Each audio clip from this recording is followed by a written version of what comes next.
ଯୋଏଲ ଭବିଷ୍ୟତବକ୍ତାଙ୍କ ପୁସ୍ତକ ଅଧ୍ୟାୟ 1। ପଥୁଏଲଙ୍କ ପୁତ୍ର ଯୋଏଲଙ୍କ ନିକଟରେ ସଦାପ୍ରଭୁଙ୍କର ଏହି ବାକ୍ୟ ଉପସ୍ଥିତ ହେଲା। ଶସ୍ୟହାନି ସକାଶୁ ଦେଶବାସୀଙ୍କ ବିଳାପ। ହେ ଇସ୍ରାଏଲର ପ୍ରାଚୀନଗଣ, ତୁମ୍ଭେମାନେ ଏହି କଥା ଶୁଣ, ଆଉ ହେ ଦେଶ ନିବାସୀ ସକଳ, ତୁମ୍ଭେମାନେ କର୍ଣ୍ଣପାତ କର।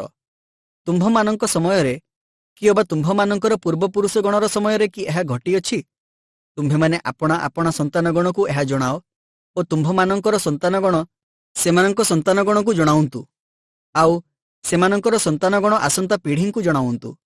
ଚୁକ କୀଟ ଯାହା ଛାଡ଼ିଲା ପଙ୍ଗପାଳ ତାହା ଖାଇଅଛି, ଓ ପଙ୍ଗପାଳ ଯାହା ଛାଡ଼ିଲା ପତଙ୍ଗ ତାହା ଖାଇଅଛି, ଓ ପତଙ୍ଗ ଯାହା ଛାଡ଼ିଲା ଘୁର୍ଘୁରିଆ ତାହା ଖାଇଅଛି। ହେ ମତୁଆଳମାନେ, ଜାଗି ଉଠ ଓ ରୋଦନ କର। ହେ ମଦ୍ୟପାୟୀ ସମସ୍ତେ, ମିଷ୍ଟ ଦ୍ରାକ୍ଷାରସ ସକାଶୁ ହାହାକାର କର, କାରଣ ତାହା ତୁମ୍ଭମାନଙ୍କର ମୁଖରୁ ଅନ୍ତର କରାଯାଇଅଛି। ଯେହେତୁ ଆମ୍ଭ ଦେଶ ବିରୁଦ୍ଧରେ ଏକ ଗୋଷ୍ଠୀ ଉଠି ଆସିଅଛି, ସେ ବଳବାନ ଓ ଅସଂଖ୍ୟ। ତାହାର ଦନ୍ତ ସିଂହ ଦନ୍ତ ତୁଲ୍ୟ, ଓ ତାହାର କଳଦନ୍ତ ଏକ ବୃହତ୍ ସିଂହର କଳଦନ୍ତ ତୁଲ୍ୟ।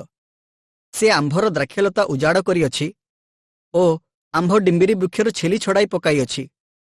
ସେ ତାହା ସମ୍ପୂର୍ଣ୍ଣ ଛେଲି ଶୂନ୍ୟ କରି ପକାଇ ଦେଇଅଛି। ତହିଁର ଶାଖା ସବୁ ଶୁକ୍ଳ କରାଯାଇଅଛି। ଯୌବନକାଳୀନ ସ୍ୱାମୀ ଶୋକରେ ଶଟବସ୍ତ୍ର ପରିହିତା କନ୍ୟା ତୁଲ୍ୟ ବିଳାପ କର। ସଦାପ୍ରଭୁଙ୍କ ଗୃହରୁ ଭକ୍ଷ୍ୟ ନୈବେଦ୍ୟ ଓ ପେୟ ନୈବେଦ୍ୟ ଅନ୍ତର କରାଯାଇଅଛି। ସଦାପ୍ରଭୁଙ୍କର ପରିଚାରକ ଯାଜକଗଣ ଶୋକ କରନ୍ତି। କ୍ଷେତ୍ର ଉଜାଡ଼ ହୋଇଅଛି, ଭୂମି ଶୋକ କରୁଅଛି, କାରଣ ଶସ୍ୟ ଉଜାଡ଼ ହୋଇଅଛି। ନୂତନ ଦ୍ରାକ୍ଷରସ ଶୁଖିଯାଇଅଛି, ତୈଳ କ୍ଷୟ ପାଇଅଛି। ହେ କୃଷକଗଣ, ତୁମ୍ଭେମାନେ ଲଜ୍ଜିତ ହୁଅ। ହେ ଦ୍ରାକ୍ଷକ୍ଷେତ୍ରର ପାଳକଗଣ, ତୁମ୍ଭେମାନେ ଗହମ ଓ ଯବ ବିଷୟରେ ହାହାକାର କର, କାରଣ କ୍ଷେତ୍ରର ଶସ୍ୟ ନଷ୍ଟ ହୋଇଅଛି। ଦ୍ରାକ୍ଷଲତା ଶୁଷ୍କ ହୋଇଅଛି ଓ ଡିମ୍ବିରି ବୃକ୍ଷ ମ୍ଳାନ ହେଉଅଛି। ଡାଳିମ୍ବ ବୃକ୍ଷ ମଧ୍ୟ ଖର୍ଜୁର ବୃକ୍ଷ ଓ ନାଗରଙ୍ଗ ବୃକ୍ଷ ଆଉ କ୍ଷେତ୍ରସ୍ଥ ଯାବତୀୟ ବୃକ୍ଷ ଶୁଷ୍କ ହୋଇଅଛି, କାରଣ ମନୁଷ୍ୟ ସନ୍ତାନଗଣ ମଧ୍ୟରୁ ଆନନ୍ଦ ଶୁଷ୍କ ହୋଇଯାଇଅଛି। ଅନୁତାପ ନିମନ୍ତେ ଆହ୍ୱାନ। ଏ ଯାଜକଗଣ, ତୁମ୍ଭେମାନେ ଚଟବସ୍ତ୍ରରେ କଟି ବାନ୍ଧି ବିଳାପ କର। ଏ ଯଜ୍ଞବେଦୀର ପରିଚାରକଗଣ, ତୁମ୍ଭେମାନେ ହାହାକାର କର। ଏ ଆମ୍ଭ ପରମେଶ୍ୱରଙ୍କର ପରିଚାରକଗଣ, ତୁମ୍ଭେମାନେ ଆସ, ଚଟବସ୍ତ୍ର ପିନ୍ଧି ସାରା ରାତ୍ରି କ୍ଷେପଣ କର, କାରଣ ତୁମ୍ଭମାନଙ୍କ ପରମେଶ୍ୱରଙ୍କ ଗୃହରୁ ଭକ୍ଷ୍ୟ ନୈବେଦ୍ୟ ଓ ପେୟ ନୈବେଦ୍ୟ ନିବୃତ୍ତ କରାଯାଇଅଛି। ତୁମ୍ଭେମାନେ ପବିତ୍ର ଉପବାସ ନିରୂପଣ କର, ମହାସଭା ଆହ୍ୱାନ କର। ସଦାପ୍ରଭୁ ତୁମ୍ଭମାନଙ୍କ ପରମେଶ୍ୱରଙ୍କର ଗୃହରେ ପ୍ରାଚୀନଗଣଙ୍କୁ ଓ ଦେଶ ନିବାସୀ ସମସ୍ତଙ୍କୁ ଏକତ୍ର କରି ସଦାପ୍ରଭୁଙ୍କ ନିକଟରେ ପ୍ରାର୍ଥନା କର। ହାୟ ହାୟ ସେ ଦିନ, କାରଣ ସଦାପ୍ରଭୁଙ୍କ ଦିନ ସନ୍ନିକଟ। ସର୍ବଶକ୍ତିମାନଙ୍କ ନିକଟରୁ ପ୍ରଳୟର ତୁଲ୍ୟ ତାହା ଉପସ୍ଥିତ ହେବ। ଆମ୍ଭମାନଙ୍କ ଦୃଷ୍ଟିରୁ ଖାଦ୍ୟ ଓ ଆମ୍ଭମାନଙ୍କ ପରମେଶ୍ୱରଙ୍କ ଗୃହରୁ ଆନନ୍ଦ ଓ ଉଲ୍ଲାସ କି ଅଲଗା କରାଯାଇ ନାହିଁ? ବିହନ ସବୁ ଟେଳା ତଳେ ପଚିଯାଉଅଛି, ଗୋଲା ସବୁ ଧ୍ୱଂସିତ, ଶସ୍ୟ ଅମାର ସବୁ ଭଗ୍ନ ହୋଇଅଛି, କାରଣ ଶସ୍ୟ ଶୁଷ୍କ ହୋଇଅଛି। ପଶୁଗଣ କିପରି ଆର୍ତ୍ତସ୍ୱର କରନ୍ତି। ଚରା ନଥିବାରୁ ଗୋରୁପଲ ବ୍ୟାକୁଳ ହେଉଅଛନ୍ତି, ମେଷପଲ ଦଣ୍ଡ ପାଉଅଛନ୍ତି। ହେ ସଦାପ୍ରଭୁ, ମୁଁ ତୁମ୍ଭ ନିକଟରେ ପ୍ରାର୍ଥନା କରୁଅଛି, କାରଣ ଅଗ୍ନି ପ୍ରାନ୍ତରର ଚରାଣୀ ସ୍ଥାନ ସବୁ ଗ୍ରାସ କରିଅଛି ଓ ଅଗ୍ନିଶିଖା କ୍ଷେତ୍ରର ବୃକ୍ଷ ସବୁ ଦଗ୍ଧ କରିଅଛି। ହଁ, କ୍ଷେତ୍ରସ୍ଥ ପଶୁ ସକଳ ତୁମ୍ଭ ନିକଟରେ ଧଇଁ ସଇଁ ହେଉଅଛନ୍ତି, ଯେହେତୁ ଜଳସ୍ରୋତ ସବୁ ଶୁଷ୍କ ହୋଇଅଛି ଓ ଅଗ୍ନି ପ୍ରାନ୍ତରର ଚରାଣୀ ସ୍ଥାନ ସବୁ ଗ୍ରାସ କରିଅଛି। ଯୋଏଲଙ୍କ ପୁସ୍ତକ ଅଧ୍ୟାୟ 2। ସଦାପ୍ରଭୁଙ୍କର ଦିନ। ତୁମ୍ଭେମାନେ ସିଓନରେ ତୁରୀ ବଜାଅ ଓ ଆମ୍ଭ ପବିତ୍ର ପର୍ବତରେ ଘୋରନାଦ କର। ଦେଶ ନିବାସୀ ସମସ୍ତେ କମ୍ପମାନ ହୁଅନ୍ତୁ, କାରଣ ସଦାପ୍ରଭୁଙ୍କର ଦିନ ଆସୁଅଛି, ସେ ଦିନ ନିକଟ। ତାହା ତିମିର ଓ ଅନ୍ଧକାରମୟ ଦିନ, ତାହା ମେଘାଚ୍ଛନ୍ନ ଓ ନିବିଡ଼ ଅନ୍ଧକାରମୟ ଦିନ। ପର୍ବତ ଗଣର ଉପରେ ଅରୁଣ ତୁଲ୍ୟ ତାହା ବ୍ୟାପ୍ତ ହେଉଅଛି। ମହତୀ ଓ ବଳବତୀ ଏକ ଗୋଷ୍ଠୀ, ତାହାରି ସଦୃଶ ଗୋଷ୍ଠୀ କେବେ ହୋଇନାହିଁ, କି ଅବା ସେମାନଙ୍କ ଉତ୍ତାରେ ଅନେକ ଅନେକ ପିଢ଼ିର ବର୍ଷ ପର୍ଯ୍ୟନ୍ତ ହେବ ନାହିଁ। ସେମାନଙ୍କ ଆଗରେ ଅଗ୍ନି ଗ୍ରାସ କରୁଅଛି ଓ ସେମାନଙ୍କ ପଶ୍ଚାତରେ ଅଗ୍ନିଶିଖା ଦଗ୍ଧ କରୁଅଛି।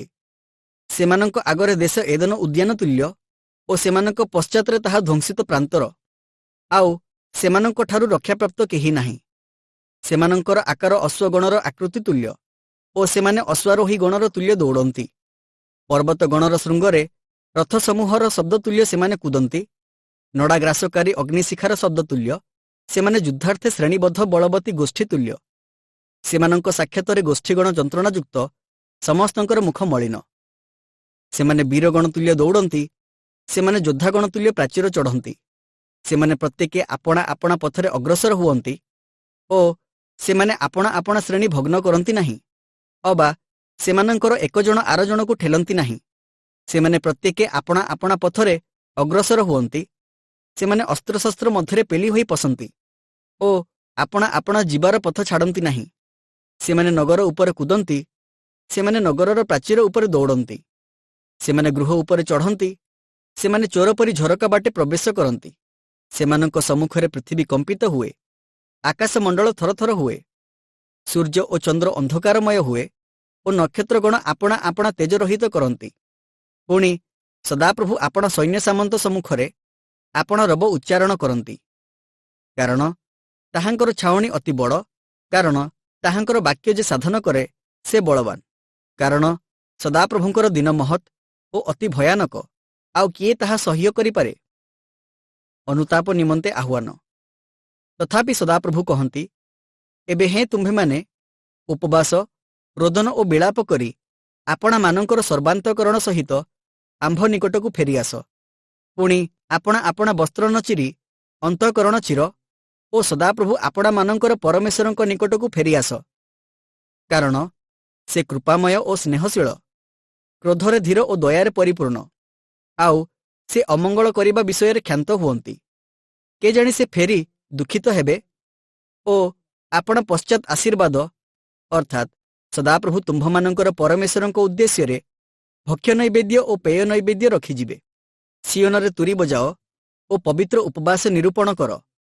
ମହାସଭା ଆହ୍ୱାନ କର, ଲୋକମାନଙ୍କୁ ଏକତ୍ର କର। ପବିତ୍ର ସମାଜ ନିରୂପଣ କର, ପ୍ରାଚୀନମାନଙ୍କୁ ସଂଗ୍ରହ କର। ବାଳକ ବାଳିକାମାନଙ୍କୁ ଓ ଦୁଗ୍ଧପୋଷ୍ୟ ଶିଶୁମାନଙ୍କୁ ଏକତ୍ର କର। ବର ଆପଣା ଶୟନ ଗୃହରୁ ଓ କନ୍ୟା ଆପଣା ଅନ୍ତଃପୁରରୁ ବାହାର ହେଉ। ବରଣ୍ଡା ଓ ବେଦୀର ମଧ୍ୟସ୍ଥାନରେ ସଦାପ୍ରଭୁଙ୍କର ପରିଚାରକ ଯାଜକମାନେ ରୋଦନ କରନ୍ତୁ, ଆଉ ସେମାନେ କହନ୍ତୁ, ହେ ସଦାପ୍ରଭୁ, ଆପଣା ଲୋକମାନଙ୍କୁ ଦୟା କର ଓ ଅନ୍ୟ ଦେଶୀୟମାନେ ଯେପରି ସେମାନଙ୍କ ଉପରେ ଶାସନ ନ କରିବେ, ଏଥିପାଇଁ ଆପଣା ଅଧିକାରକୁ ନିନ୍ଦିତ ହେବାକୁ ଦିଅ ନାହିଁ। ସେମାନଙ୍କର ପରମେଶ୍ୱର କାହାନ୍ତି, ଏହା ସେମାନେ ନାନା ଗୋଷ୍ଠୀ ମଧ୍ୟରେ କାହିଁକି କହିବେ? ପରମେଶ୍ୱରଙ୍କ ଆଶୀର୍ବାଦ। ସେତେବେଳେ ସଦାପ୍ରଭୁ ଆପଣା ଦେଶ ପାଇଁ ଉଦ୍ଯୋଗୀ ହେଲେ ଓ ଆପଣା ଲୋକମାନଙ୍କ ପ୍ରତି ଦୟା କଲେ। ପୁଣି ସଦାପ୍ରଭୁ ଆପଣା ଲୋକମାନଙ୍କୁ ଉତ୍ତର ଦେଇ କହିଲେ, ଦେଖ, ଆମ୍ଭେ ତୁମ୍ଭମାନଙ୍କ ନିକଟକୁ ଶସ୍ୟ, ଦ୍ରାକ୍ଷାରସ ଓ ତୈଳ ପଠାଇଦେବା, ଆଉ ତୁମ୍ଭେମାନେ ତହିଁରେ ତୃପ୍ତ ହେବ।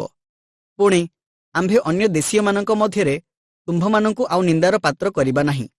ମାତ୍ର ଆମ୍ଭେ ତୁମ୍ଭମାନଙ୍କ ନିକଟରୁ ଉତ୍ତର ଦେଶୀୟ ସୈନ୍ୟ ଦଳକୁ ଦୂର କରିବା, ପୁଣି ସେମାନଙ୍କୁ ଶୁଷ୍କ ଓ ଧ୍ୱଂସିତ ଦେଶକୁ ତଡ଼ିଦେଇ ସେମାନଙ୍କର ଅଗ୍ରଭାଗ ପୂର୍ବ ସମୁଦ୍ର ଆଡ଼େ ଆଉ ସେମାନଙ୍କର ପଶ୍ଚାତଭାଗ ପଶ୍ଚିମ ସମୁଦ୍ର ଆଡ଼େ ତଡ଼ିଦେବା।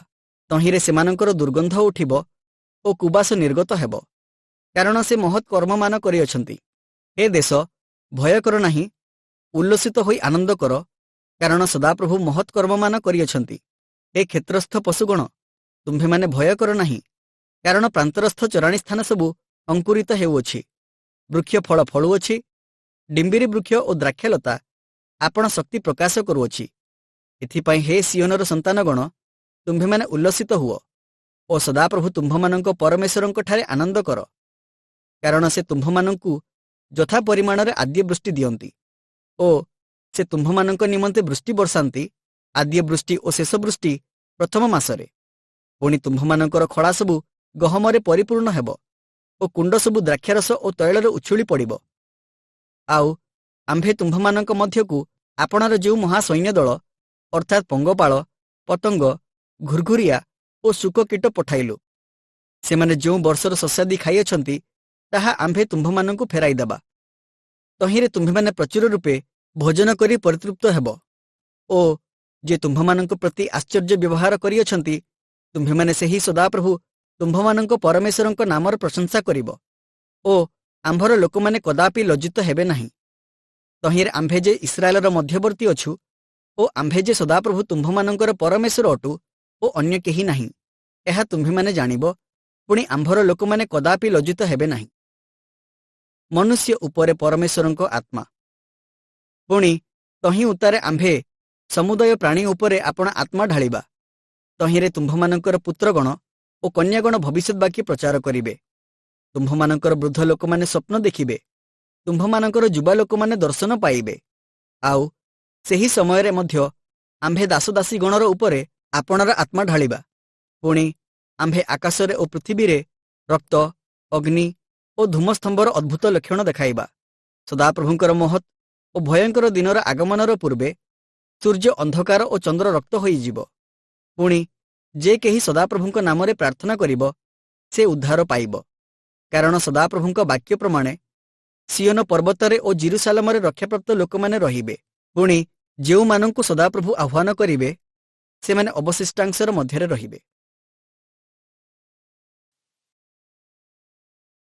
जोएलंक पुस्तक अध्याय 3। परमेश्वरंक द्वारा गोष्ठीगणर विचार। कारण देख सेही दिनरे ओ सेही समयरे जेतेबेले आम्भे जिहुदा ओ जेरुसालेमर बंदित्व अवस्था परिवर्तन करिबा, सेतेबेले आम्भे जाबतीय गोष्ठींकु संग्रह करी सेमानंकु जिहोशाफट उपत्यकाकु ओह्लाई आनिबा। आउ सेमानंक संगे आम्भ लोकमानंकर ओ आम्भ अधिकार इस्राएल सपक्षरे बादानुबाद करिबा। कारण सेमाने सेमानंकु नाना गोष्ठी मध्यरे छिन्न भिन्न करी आम्भर देश विभाग करिअछंती। पुणी सेमाने आम्भ लोकमानंक निमंते गुलीबांट करिअछंती ओ एक बेश्या पई एक बालक देइअछंती ओ पान करिबा निमंते द्राक्षरस पई बालिका विक्रय करिअछंती। आहुरी हे सोर, सिदोन ओ पलेस्टियार सकल अंचल, तुम्भेमाने आम्भ प्रति कोण करिब? तुम्भेमाने कि आम्भकु प्रतिफल देब? ओ तुम्भेमाने आम्भकु प्रतिफल देले आम्भे अविलंबरे ओ अति शीघ्ररे तुम्भमानंकर प्रतिफल तुम्भमानंकर निज मस्तकरे बर्ताइबा। कारण तुम्भेमाने आम्भर रूपा ओ सुना हरण करिअछ। आउ आम्भर उत्तर मनोहर पदार्थ मान आपण मानंकर मंदिर को बही नहीं जाइएछ। आहुरी जिहुदार संतानगणकु ओ जेरुसालेमर संतानगणकु सेमानंको सीमारु दूर करिबा निमंते ग्रीसर संतानगण निकटरे सेमानंको विक्रय करिअछ। देख तुम्भेमाने जेउ स्थानरे सेमानंको विक्रय करिअछ, आम्भे सेमानंकर प्रवृत्ति जन्माई सेही स्थानरु बाहर करिबा ओ तुम्भमानंकर प्रतिफल तुम्भमानंकर मस्तकरे बर्ताइबा। पुणी आम्भे तुम्भमानंकर पुत्रगण ओ तुम्भमानंकर कन्यागणंकु जिहुदार संतानगणर हस्तरे विक्रय करिबा। तहिंरे सेमाने सेमानंकु दूर गोष्ठीय सिबाईय लोकमानंक निकटरे विक्रय करिवे। कारण सदाप्रभु एहा कहिअछंती, तुम्भेमाने गोष्ठी वर्ग मध्यरे एही कथा प्रचार कर, युद्ध आयोजन कर, वीरमानंकर प्रवृत्ति जन्माओ, योद्धा समस्ते निकटकु आसी उपस्थित हेउंतु। तुम्भेमाने आपणा आपणा लंगलर फाळ भांगी खड्ग गढ़ाओ ओ आपणा आपणा दा भांगी बर्छा गढ़। दुर्बल लोक कहू मु बलवान। हे चतुर्दिगस्थ गोष्ठी सकल, तुम्भेमाने चंचल होई आस ओ आपणा मानंकु एकत्र कर। हे सदाप्रभु, सेही स्थानकु तुम्भे आपण वीरगणकु ओह्लाई आण। गोष्ठी वर्ग उद्योगी होई उठंतु ओ जिहोशाफटर उपत्यकाकु आसंतु। कारण से स्थानरे आम्भे चतुर्दिगस्थ सकल गोष्ठीर विचार करिबा पई बसिबा। तुम्भेमाने दा लगाओ, कारण शस्य पाची अछि। तुम्भेमाने आसी दलन कर, कारण द्राक्षयंत्र पूर्ण होई अछि। कुंड सबु उछुली पड़ुअछि, कारण सेमानंकर दुष्टता बड़। दंडाज्ञार उपत्यकारे लोकारण्य लोकारण्य, कारण दंडाज्ञार उपत्यकारे सदाप्रभुंकर दिन सन्निकट होइअछि। सूर्य ओ चंद्र अंधकारमय होइअछंती ओ नक्षत्रगण आपणा आपणा तेज रहित करुअछंती। जिहुदार गौरवमय भविष्यत। पुणी सदाप्रभु सियोनरु गर्जन करिवे ओ जेरुसालेमरु आपणा रब शुणाइबे। तहिंरे आकाशमंडल ओ पृथ्वी कंपित हेबे। मात्र सदाप्रभु आपण लोकमानंक प्रति आश्रय हेबे ओ इस्राएल संतानगण प्रति दृढ़ दुर्ग हेबे। तहिंरे आम्भे जे सदाप्रभु तुम्भमानंकर परमेश्वर अटु ओ आपण पवित्र पर्वत सियोनरे बास करू, एहा तुम्भेमाने जानिब। तहिंरे जेरुसालेम पवित्र हेब ओ विदेशीय माने तहि मध्य देई आउ गमनागमन करिबे नाही। सेदिन पर्वतगण मिष्ट द्राक्षरस झराइबे, उपपर्वतगण दुग्धरे प्रवाहित हेबे ओ जिहुदार नदी स्रोत सकल जलरे प्रवाहित हेबे। पुणी सदाप्रभुंक गृहरु एक निर्झर निर्गत हेब, ताहा सिटिमर उपत्यकाकु जलमय करिब। जिहुदार संतानगण प्रति कृत उपद्रव सकाशु मिस्र ध्वंसस्थान हेब ओ इदम ध्वंसित प्रांतर हेब। कारण सेमाने आपणा मानंक देशरे ନିର୍ଦ୍ଦୋଷର ରକ୍ତପାତ କରିଅଛନ୍ତି। ମାତ୍ର ଜିହୁଦା ଚିରକାଳ ଓ ଜେରୁସାଲେମ ପୁରୁଷାନୁକ୍ରମେ ରହିବ। ପୁଣି ଆମ୍ଭେ ସେମାନଙ୍କର ଯେଉଁ ରକ୍ତକୁ ନିର୍ଦ୍ଦୋଷ କରିନାହୁଁ ତାହା ନିର୍ଦ୍ଦୋଷ କରିବା, କାରଣ ସଦାପ୍ରଭୁ ସିଓନରେ ବାସ କରନ୍ତି।